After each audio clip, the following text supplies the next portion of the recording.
საინტერესო თემაზე ვაგრძელებთ საუბარს ჩვენს გადაცემაში დღეს და ხვალ პროექტის დებატები უკეთესი განათლებისთვის ფარგლებში დებატების ეროვნული ტურნირი გაიმართება.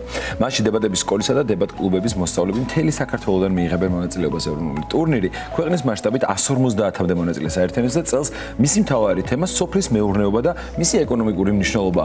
უფრო დეტალურად აგეგმილ ღონისძიებებზე სასაუბროდ შემოგვიერთენ დებატებისა და განათლების ეროვნული ინსტიტუტის დირექტორი ფსიქოლოგი თინათინ ცერცვაძე და დებატების სკოლის მოსწავლე საბა ღლონტი. გამარჯობა. მოგესალმებით. მადლობა რომ ხართ ჩვენთან ერთად.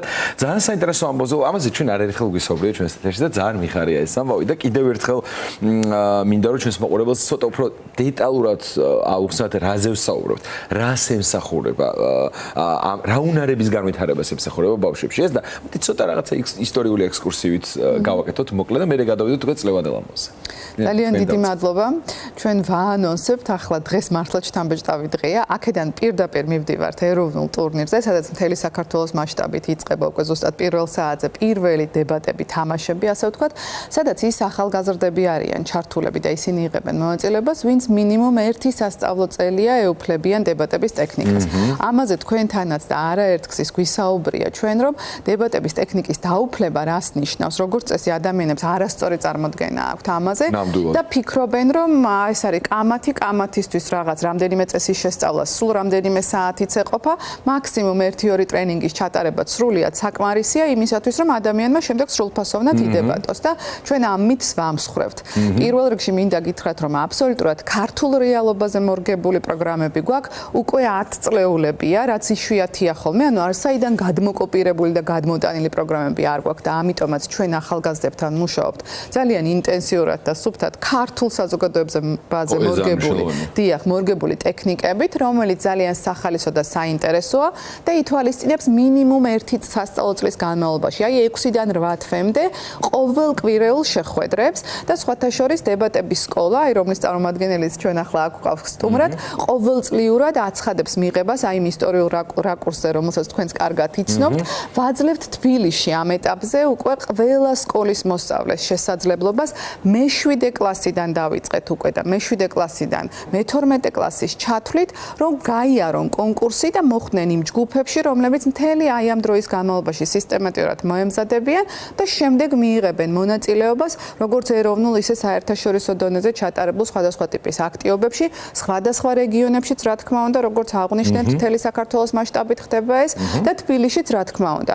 ჩვენ გვაქვს არაჩვეულებრივი შედეგები, იმიტომ რომ როგორც მოგეხსენებათ, ფონდი გუდავაძე პატარკაციშვილის, რომელიც უკვე მრავალი წელია უჭერს მხარს ამ ყველაფრის განვითარებას, გვაძლევს საშუალებას, რომ პროექტი დებატები უკეთესი განათლებისთვის მართლაც განათლებას ემსახურებოდეს და ხარისხიანი განათლების ხელმისაწვდომობა გავზარდოთ ჩვენი წილი რაც შეგვიძლია რომ ჩავდოთ და განმავითაროთ ამ ქვეყნის განვითარებაში და წვლილი შევიტანოთ და აქვე გეტყვით რომ ძალიან დიდი წინსვლა გვაქვს სხვათა შორის გარდა იმისა რომ სკოლებში არის ადგილობრივად არსებული კლუბები თბილისში არის არაჩვეულებრივი შესაძლებლობა და ყოველწლიურად ჩვენ ვაცხადებთ მოსწავლეთა მიღებას და წლიდან წლამდე რიგები დგას ასე ვთქვათ რაც ძალიან სასიხარულოა და ამტკიცებს იმას რომ ინტერესი მაღალი არის ამ მხრივ ახალგაზრდების და მშობლების მომართვიანობაც ძალიან მატულობს სხვათა შორის რაც პირიქით ჩვენ გვინდა რომ მოსწავლეების იყოს უფრო მეტი და მშობლებსაც ვუხსნით რომ აუხსნან მოსწავლეებს და მოიყვანონ პრეზენტაციებზე და აი მერე გადაწყვიტონ თავად მოსწავლეებმა აქ ჩართულობა დიახ რა თქმა უნდა რომ ეს არ იყოს თავზე მოხვეული და რაც ყველაზე მნიშვნელოვანია კონკურსის ყველა ეტაპი წარმატებულად უნდა გაიარონ რომ მოხვდნენ ხოლმე ამ ჯგუფში და აი თბილისში მართლაც ძალიან კარგი შანსია ზაფხულიდან უკვე ვიწყებთ და პირველ რიგში სიები რაც ჩვენ გვაქვს აი ესეთი მომლოდინე რეჟიმში მყოფი ახალგაზრდების მათ დაუკავშირდეთ ხოლმე რადგან მიიღება მხოლოდ ერთხელ გვაქვს და სასწავლო წლის დასაწყისში იწყება რადგან აი ესეთი სტრუქტურა გვაქვს სქემა რომელიც აი ამის ყველაფრის ასეთი სახით აწყობის საშუალებას გვაძლევს და აი ერთსაც დავასრულებ ამაზე თქვენ რომ ისტორიული რაკურსი ახსენეთ ძალიან გამიხარდა იმიტომ რომ ამავე პროექტის ფარგლებში ჩვენ დავნერგეთ დებატების არჩევითი საგანიც განათლების სამინისტროს მხარდაჭერით ნამდვილად ძალიან წარმატებულად წავიდა ეს ისე რომ ჩვენ ასე ვთქვათ სინქრონულად მივდივართ და მართლა ძალიან მაღალი ხარისხის სწავლება არის განათლების დასაფეხურზე მე-9 მე-10 კლასისათვის სადაც აქვთ შესაძლებლობა აირჩიონ როგორც დამატებითი არჩევითი საგანი კლასებმა უკვე და რაც ყველაზე მნიშვნელოვანია, იქაც მხოლოდ ის სპეციალისტები მუშაობენ, ვინც საგანგებოდ არიან გადამზადებული. ეს არ შეუძლია ყველა სკოლამ აირჩიოს, ეს არ შეუძლია ყველა მასწავლებელმა ასწავლოს, რაც ჩვენ ხარისხის შენარჩუნებაში ძალიან გვიწყობს ხელს და ამაზე ჩვენ მუდმივად ვზრუნავთ. სანამ სამასთან გადავალ მინდა ვიკითხო, ვინ არიან ადრესატები? რა საკობრიდი ჯგუფზე გაქვთ აქცენტი და რატომ ეს არის მნიშვნელოვანი? ეს ძალიან მნიშვნელოვანი კითხვაა. მე-7 კლასიდან რო ვიწყებთ ჩვენი სწავლება მორგებულია ყველა საფეხურზე ზოგად საგანმანათლებლო სისტემაში, შემდეგ გვყავს სტუდენტები და სტუდენტები ცალკე თემა ამაზე აქ ვეღარ შევჩერდები ჩვენივე პროექტის ფარგლებში. მომავალ პედაგოგებზეც ვზრუნავთ და სხვადასხვა პროფესიის სტუდენტებზეც, სტუდენტებისთვისაც გვაქვს დებატების სკოლა თბილისში, სხვადასხვა ფაკულტეტების, სხვადასხვა უმაღლეს სასწავლებლების წარმომადგენლებისთვის და ზედა ზღვარი ასაკის არ გვაქვს. ჩვენს დასრულებთანაც მუშაობთ ხოლმე. რატომ ასაკი დავწიეთ და ვფიქრობთ კიდევ უნდა დავწიოთ, იმიტომ რომ რაც უფრო დაბალია ასაკი, მით უფრო მაღალია ეფექტიანობა სწავლების და ჩვენი კვლევები აი ამავე პროექტის ფარგლებში, რასაც ვახორციელებთ, გვაძლევს საშუალებას მუდმივად გავზომოთ უკვე 5 წელია, აი რაც ეს პროექტი დებატები უკეთესი განათლებისთვის მიმდინარეობს, გვაძლევს საშუალებას რომ გავზომოთ რა შეიცვალა თითოეულ ჯგუფში და მერე უკვე აკუმულირებულად ისეთი ტიპის კვლევებს ვატარებთ უკვე რომ შეგვიძლია სანდოობა იმდენად მაღალია რომ შეგვიძლია რომ თამამად ვთქვათ რომ ესა თუ ის ცვლილებები მართლაც ვალიდურია და თავად ჩემი სადოქტორო კვლევაც კი როგორც ფსიქოლოგი სწორედ ამას ეთმობა რომ როგორ პოზიტიურ ცვლილებას ახდენს ეს სწავლება ახალგაზრდებზე, ოღონდ ცოტა გრძელვადიანზე გავლენას გულისხმობთ, ისევ გავიმეორებ, ერთ-ორდღიანი ტრენინგით ეს არ მიიღწევა და არც რამდენიმე საათიანი გადამზადებით და არც დებატების ტურნირი, რასაც ახლად ჩვენ დღეს ვიწყებთ, არ არის ჩვენი თვითმიზანი.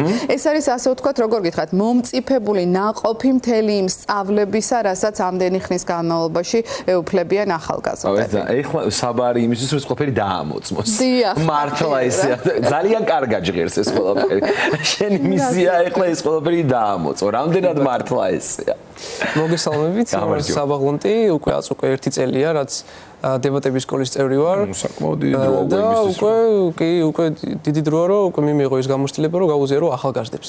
რატო გადაწყვიტე? ეს არის საინტერესო. აი როგორ მოხდი ამ ამბავში? იმიტომ რომ ერთი არის რომ კარნახობენ მაგალითად მშობლები კარნახობენ, არ ვიცი, მეგობრები კარნახობენ, ერთი არის რომ შენ თვითონვე ხდები ამ აღმოჩენის მონაწილე რა. როგორ მოხდი ამ ამბავში და რატო გადაწყვიტე რომ ეს საქმე უნდა გესწავლა? აი როგორც ქალბატონთიანთი მახსენდა, ძალიან ბევრ პროექტში იყო დებატების სფერო ჩართული და მეც სოციალურ ქსელში გადავაწყდი და იქ მოცილმა ინფორმაციამ ძალიან დამაინტერესა, თან ერგებოდა უკვე ჩემს მომავალს, ჩემს მისწრაფებებს და რომელია შენი მომავალი, შენი მისწრაფები? ძალიან საინტერესოა რა კავშირი. მომავალში ვაპირებ რომ თუნდაც საზოგადოებრივ ჩავაბარო, მაღალი ცოდნა მივიღო და ის ყველა უნარი რაც დებატებზე მივიღე აუცილებლად გამომადგენ. გააქვს პროფესია არჩეული? ჯერ არ მაქვს პროფესია არჩეული. არც დაახლოებით? დაახლოებით ალბათ კომპიუტერული მეცნიერებები. მართლა? აი ხო საინტერესო არის რა. ეს დებატების უნარი მე მგონია, გულწრფელი რო ვიყო, რომ რაღაც კონკრეტულ პროფესიაზე არ არის მიბმული რა. მე მგონია რომ ბევრ სხვადასხვა საქმიანობას და ბევრ სხვადასხვა პროფესიას გამოადგება როგორც უნარი. რამდენად სწორად მესმის, რამდენად შენცხედა ამას, რომ თუნდაც მაგალითად კომპიუტერულ მეცნიერებებზე შეიძლება წახვიდე და ეს დებატებზე შეძენილი უნარები გამოგადგეს მან. პროფესიას მნიშვნელობა დიდად არ აქვს, ალბათ, იმიტომ რომ დებატების სკოლა მომცა ის გამოცდილება, რომ აი თუნდაც კრიტიკული აზროვნება არის სხვების მოსმენის აზრის გათვალისწინება, პატივისცემა და გუნდური მუშაობა თუნდაც ეს ყველაფერი ყოველკვირეულად მესმოდა, ყოველკვირეულად ვიღებდი ამ გამოცდილებას, თუნდაც იმ პროფესიონალური ტრენერების ქვეშ, იმ მასწავლებლების ქვეშ, რომელიც არა მხოლოდ თეორიულ სხვათა შორის, არამედ პრაქტიკულ გამოცდილებასაც გვძებდნენ გაკვეთილებზე. ეს მიდგომა რაც აქვთ, ხო, არის სრულებით განსხვავებული იმ სხვა მიდგომებისგან, რომელსაც თუნდაც სკოლაში ხვდებით ან თეორიულ გაკვეთილებზე ხვდებით. უფრო პრაქტიკული ჩართულობაც დამერწმუნებით ალბათ, რომ სხვანაირ ხარისხებს და სხვანაირ შედეგებს. ნახე, 1 წელი არის რეალურად ის დრო, როცა უკვე წარმოდგენა შეიძლება შეგექმნას რაღაცაზე, ნებისმიერ რამეზე, მათ შორის საგანზე, არჩევით საგანზე, პროფესიაზე. 1 წელი გარკვეულწილად არის უკვე დრო, როცა შენ ხვდები სწორი არჩევანი გააკეთე რაღაცაზე, თუ არასწორი არჩევანი გააკეთე. შენ როგორც აკვირდები, ამ ერთმა წელმა შენი უნარები შეცვალა? ამ ერთმა წელმა როგორც პიროვნულად, ისე ვიტყოდი, რომ აკადემიური თვალსაზრისით ძალიან გამოძრეა დებატების სკოლის ხარჯზე, იმიტომ რომ როცა ამ პროცესში ხარ ჩართული, არა მხოლოდ პიროვნულად, არამედ აკადემიურადაც უფრო ხარისხს იღებ, იმიტომ რომ როცა გიწევს ძალიან ბევრი თუნდაც ზოგად თემაზე საუბარი, აი დაუშვათ მეგობრულ წრეში რომ ჩამოვარდეს რამე თემაზე საუბარი, უკვე რადგან დებატებს რადგან გავლილი გაქვს, ეს გამოცდილება ყველანაირ თემას შეეხები და ყველანაირ თემას მოერგები, რომ მასზე საუბარი შეგეძლოს. თან გურული რო ხარ ამას რო ემატება? თან ბევრი საუბარი არ გამიჭირდება, ამიტომ კი, ნამდვილად ეგ პლუსი და ბენეფიტი ნამდვილად გაქვს. თეთრი რამდენად ეს საკითხი მინდა რომ გადმოვეტანო თქვენთანაც რა თქვენ თავიდან ახსენეთ ძალიან საინტერესო რამე რომ დებატები ყველას გონია კამათი და ეს ცალსახად ერთმნიშვნელოვნად ასე არ არის. ეხლა საბოლოოდ ძალიან საინტერესო აქცენტები გააკეთა რომ სხვისი მოსმენა, კრიტიკული აზროვნება, ეს ხო კულტურაა გარკვეულწილად, რომელსაც პროფესიული დანიშნულება კი არ აქვს, არამედ სოციალური დანიშნულება უფრო აქვს. რამდენად სწორად მესმის და რა შეიძლება მშობლებს უთხრათ, ვინც ეხლა ჩვენ გვისმენს, რატომ სჭირდებათ მათ შვილებს ეს კულტურა? დიახ, აი კარგად აღნიშნა ზუსტადაც და სხვათაშორის კვლევები ადასტურებს, რომ ეს არის სოციალურ-კოგნიტური უნარების განმავითარებელი ინსტრუმენტი. ახლა უკვე თამამად შემიძლია ყველანაირად მაღალ კვალიფიცირებულ კვლევებზე დაყრდნობით ეს დავადასტურო და ეს არ არის რაღაცა კამათი ცოტა ცუდი გაგებითაც კი ესმით ხოლმე რაღაც დაპირისპირება და ჩხუბი. აქ არის მართლაც აზრთა ჭიდილი.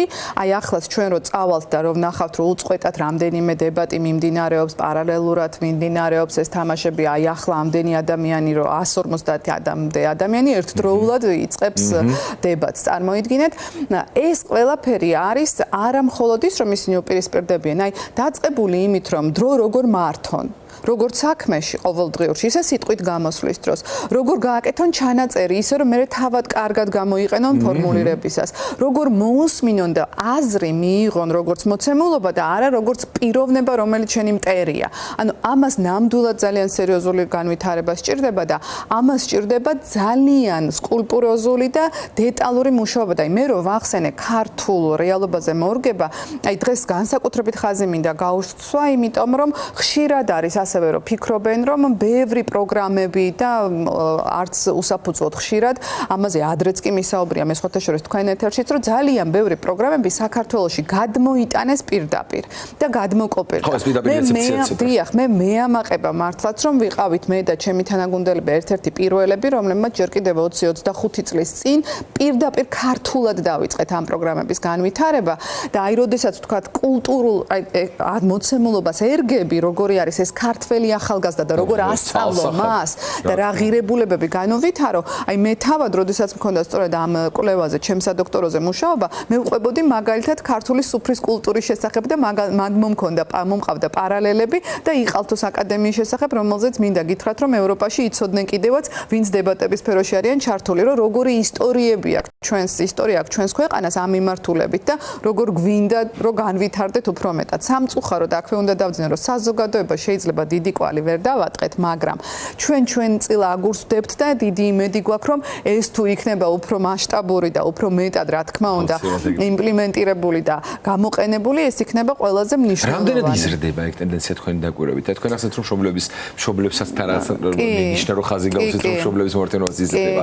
რატომ არის ეს მნიშვნელოვანი, რომ მშობლების ჩართულობა იყოს მაღალი? ამან გამოიწვია სხვათაშორის კვლევებმა ასევე გვიჩვენა, რომ პანდემიის შემდგომ ძალიან გაიზარდა, იმიტომ რომ ისედაც თვითონ განვითარება ქვეყნის იქითკენ მიდის, რომ დიჯიტალიზაცია არის ძალიან აქტიურად შემოჭრილი ჩვენ ცხოვრებაში და გარკვეულწილად თავისი ხარვეზებიც აქვს ამას და აი ამ კომუნიკაციების უნარების შესუსტებას ძალიან შეუწყო ხელი ვირტუალურმა სამყარომ, შემდეგ პანდემიამ და შემდეგ ამ ყველაფრის ერთმანეთთან დაკავშირებამ. ამიტომ მშობლები ამას გრძნობენ და პედაგოგები მინდა გითხრათ, პედაგოგები გვიზიარებენ და გვეუბნებიან, რომ ბავშვი შეიცვალა რადიკალურად ყველა საგანში, აი სხვადასხვა საგნის პედაგოგები ამბობენ, რომ აი რაღი გახდა და უშუალო ყველაზე მნიშვნელოვანი კომპლიმენტი ხო თქვენთვის ეგ არის. დიახ, რა თქმა უნდა და მშობლების, რა თქმა უნდა, რომლებიც გვეუბნებიან, რომ აი მე დამრჩა განცდა, რომ ბავშვმა თვალებში გამოიხედა. ხშირად გვიზიარებენ და კიდევ ყველაზე მთავარი ინდიკატორია ის ალბათ არ ვიცი კითხეთ ასევე თუ დამემოწმება